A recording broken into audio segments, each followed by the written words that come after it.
So I'm Jesse Hahn, we're at 1810.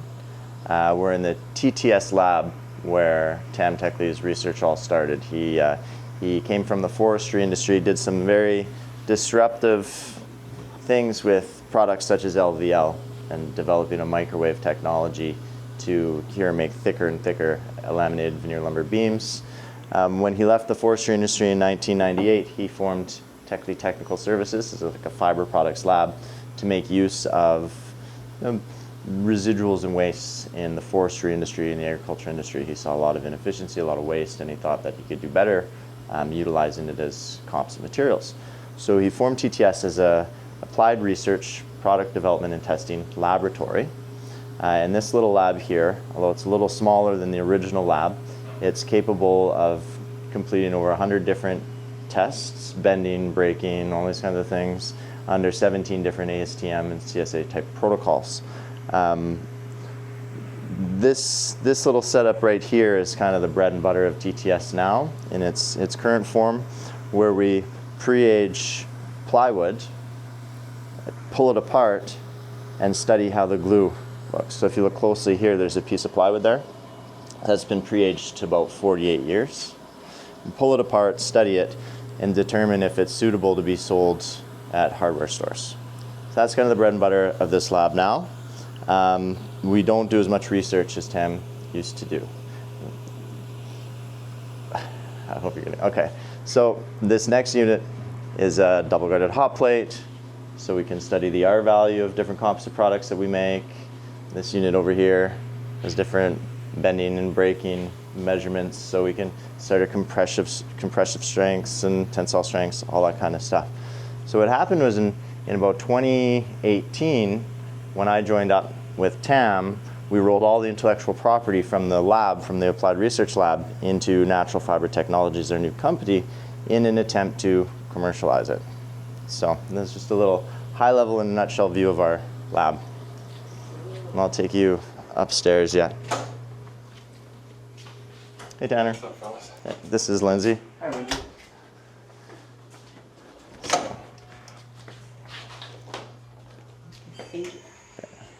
So we, as I was mentioning earlier, when we moved to 1810, it's a 5-acre brownfield property, used to be a chemical facility. And we picked it up at a good price, moved in, and started incubating different startup businesses with the idea of trying to attract other businesses in the natural fiber space.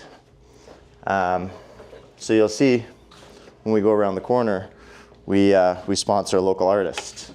So some sculpting and things with our hemp products. So this is the culmination of, well, I'd say, 1998. So was that 25 years almost of natural fiber research. We've got 4 platform products, and they all start from this, the hemp stalk. It gets decorticated and separated into its 2 main components, hurd and fiber. And from these 2 components, it follows the value stream depending on what the end use application is. So fiber mat, for example, is one platform product. And depending on the blend or the density or the thickness, or we might blend it with a PLA to hold its shape for auto parts, we can deploy this resource into a variety of different applications. From siding that resembles wood, but it uses way less natural fiber than a tree would use for the same effect. Bat insulation, could be just hemp and flax, flax and wood, hemp and wood, different blends depending on what's available. So this would all be like, even this unit right here, which uses a corrugation for strength. The idea is getting super lightweight construction products that will substitute existing kind of products in the market, like drywall, for example, right? It's kind of the goal is just do things a little better. So platform product 1 would be fiber mat. Platform product 2, composite panel. When you grow the hemp plant, a large percentage of the biomass is hurd, the spongy inner core. And that spongy inner core, the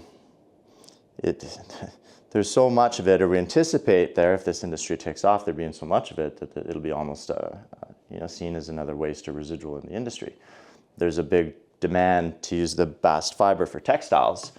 So if you're growing thousands and thousands of tons for textiles, what are you going to do with the herd? So Tam focused a lot of his research on what to do with the herd, and that's why composite panel is such an important platform product here, because you use large volumes of that material. And offset things such as MDF or OSB, things like that. So platform product number 2 is composite panel. Platform product number 3, we've been working on for quite some time.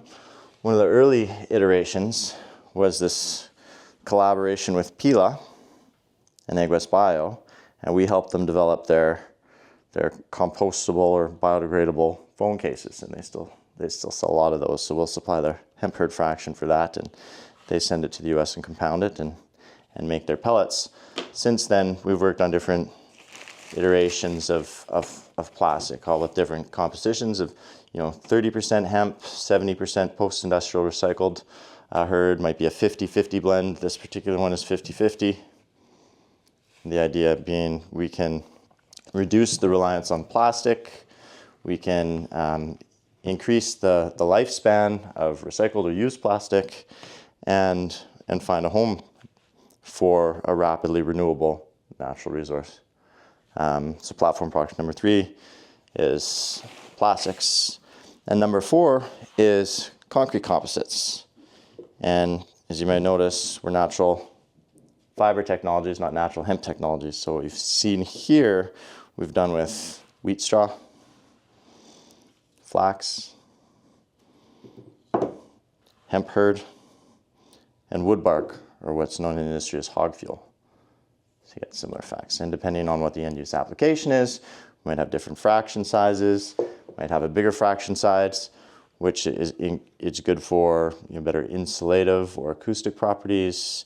You might have smaller fraction sizes, which enhances the compressive strengths, etc., etc. This here is gypsum and hemp.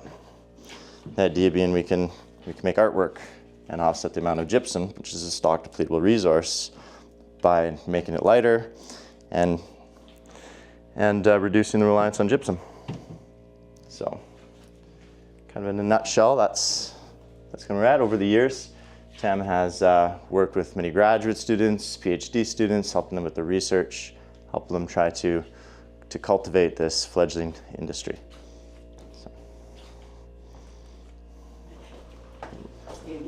Let's go see what our resident artist is up to.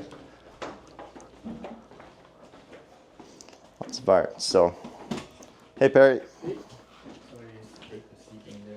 Sure. You can edit that part out. They were stretching canvases last night. Yeah. This is his sculpting studio.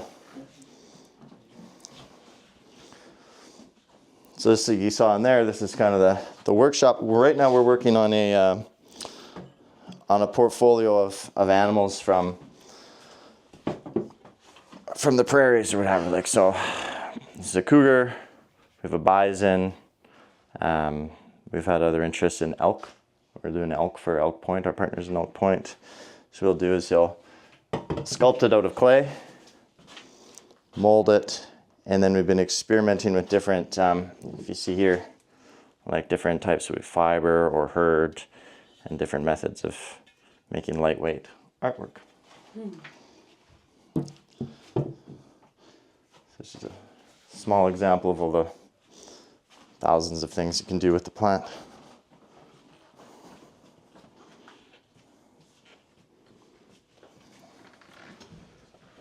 You guys did that last night? Oh, those are great. Yeah. Show ready? Perry works artist hours. So we set him up with a little bed here. This is our lab, one of our labs, I guess. You can see we're messing with different fraction sizes and different products. So we had a recent grad student working on nanocrystalline cellulose and nanocrystalline fiber research. So when you break it down to the smallest kind of nano micro scale, some really fascinating things happen. Okay, this is our warehouse. After you.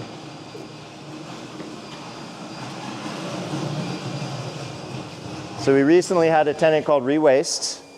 They're migrating to a bigger facility. They've outgrown this spot, but they were taking cannabis containers, the tubes, and they were grinding them up and repurposing them as different plastic products. So like the sheet plastic they're used to protect walls and things like that. So this is kind of their setup. Some of our pilot equipment, which is now that we're moving into commercializing some of these products, we haven't set up our pilot equipment to operate.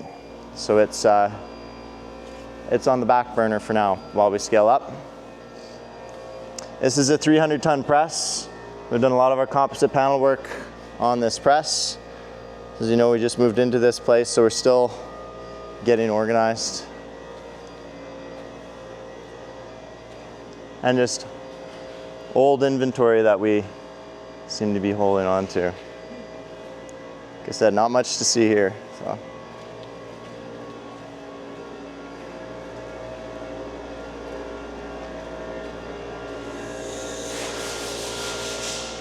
That's our latest machine. That's the H3. We're doing some modifications to the front end of it. But that unit there, we're hoping will have close to 2.5, 3 ton per hour throughput.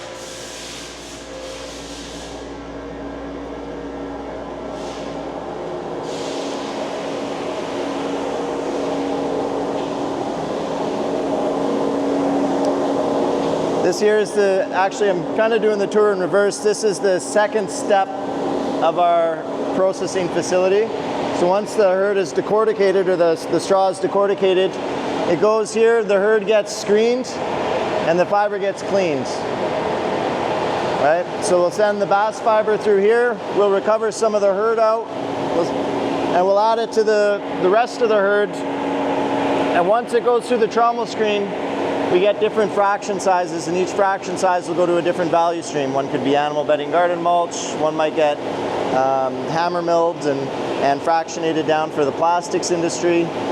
And sometimes we'll do that in several different steps and get a real fine fraction or a fraction to spec, depending on what the user, the customer wants. So we do everything kind of to spec based on customer demand.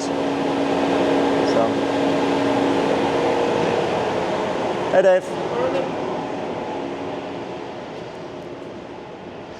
So this is our used plastic inventory from Rewaste, and we found a new partner that'll be moving into this back bay of the facility and utilizing these tanks.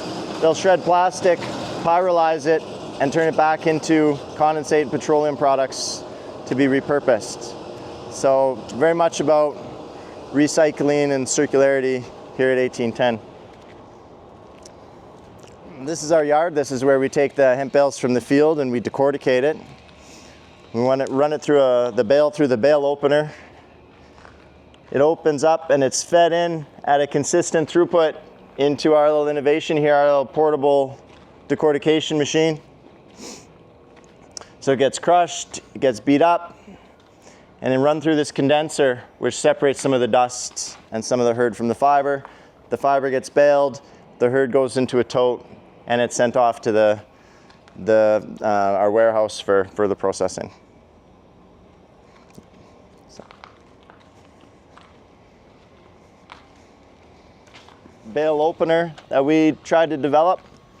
We had some issues with it, so we just put it in the boneyard for now till we can repurpose it, and we're using the Hustler, which is working great.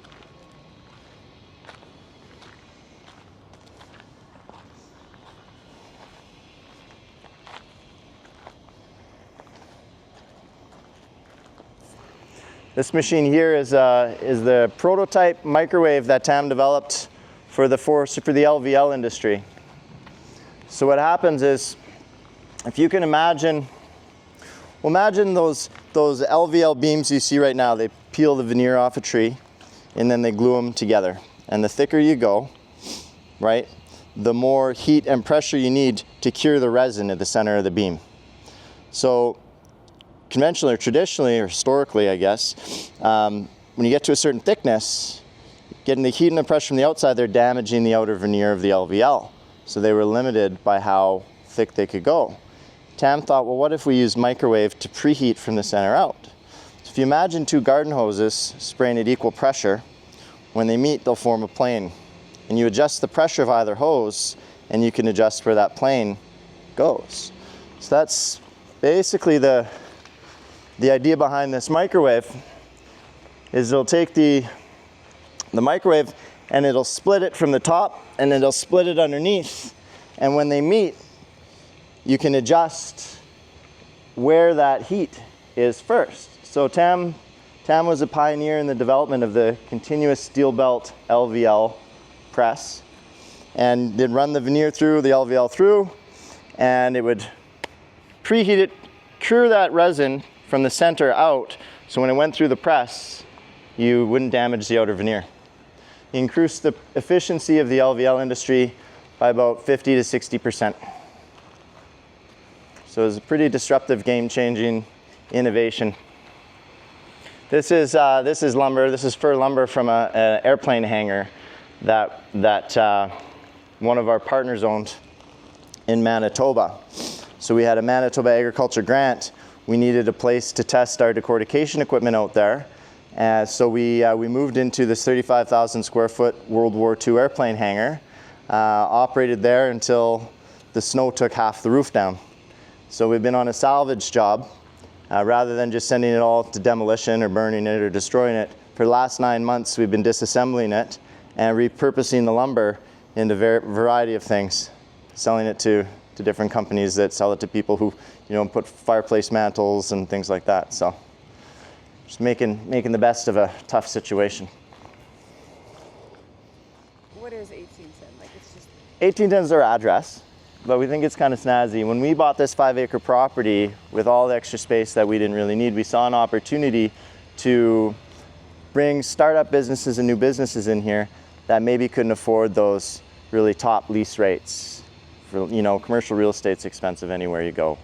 And so because this was a brownfield property that we're repurposing it and redeveloping it, we saw an opportunity to facilitate, support, foster, sponsor new startup businesses, particularly in the natural fiber space. We like the idea of synergy here. So the idea of 1810 came to us as an incubator or an accelerator for companies that want to get into recycling or working with natural fiber or things like that. So 1810 is just an idea to help other small businesses.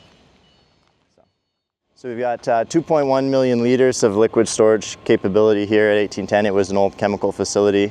Right now we have an approval to operate as a used oil storage and recycling facility.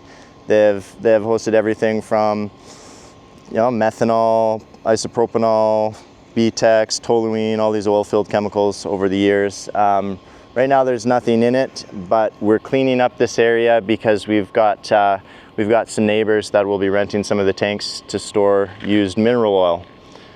So yeah, so these are our tanks.